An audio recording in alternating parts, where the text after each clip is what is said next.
hari message nanditse nsubiza Olivier Nduhungirehe amaze kwandika biriya. nibyo ndayibuka, reka ndebe ko nayibona. ariko reka nsubize gatoya.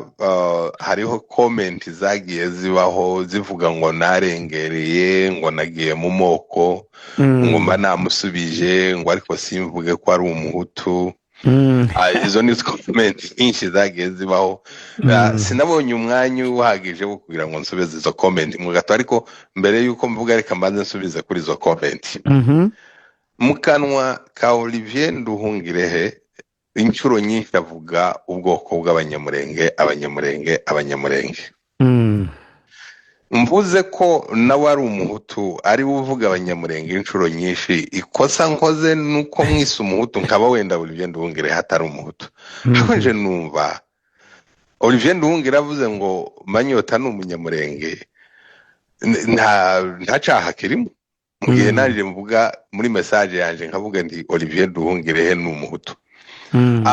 Irindi jambo ntemera ubuvugizi bwa Olivier Nduhungirehe mu kutuvuganira, muri Kongo hari abahutu benshi bishwe na FPR. Yakabaye abanza kuvugira abo bahutu FPR yishe, hanyuma noneho yarangiza tukamubonamo ubutwari no kuba umugabo wabashije kuvuganira bene wabo, tukamwiyambaza natwe ngwino uvuganire n'abanyamurenge nabo ku kibazo bafite.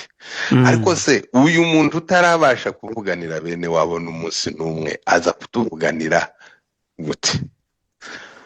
Icyo abantu wenda baba ntabwo ndi umuntu ugenza amoko, sinkunda no kuyakoresha, ariko nkoresha nsubize message ya Olivier Nduhungirehe yakoresheje yigira umuvugizi w'ubwoko bw'abanyamurenge atabuvukamo, akananirwa kuvugira ubwabavukamo bw'abahutu.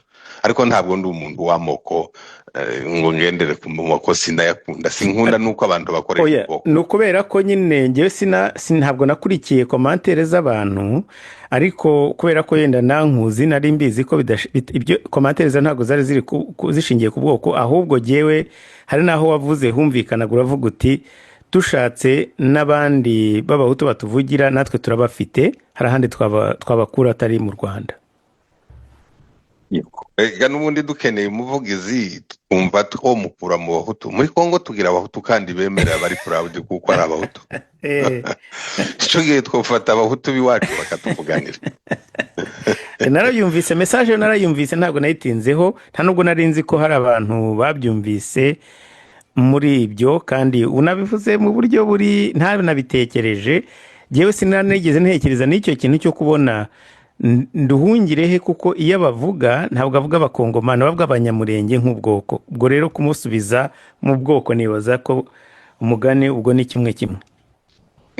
Kandi ntekereza kuko nta n'umwanya nofata mvuga ministre w'ikindi gihugu, kuko sinzi na ministre wubahanye n'amahanga w'u Burundi, sinzi uwa Tanzania.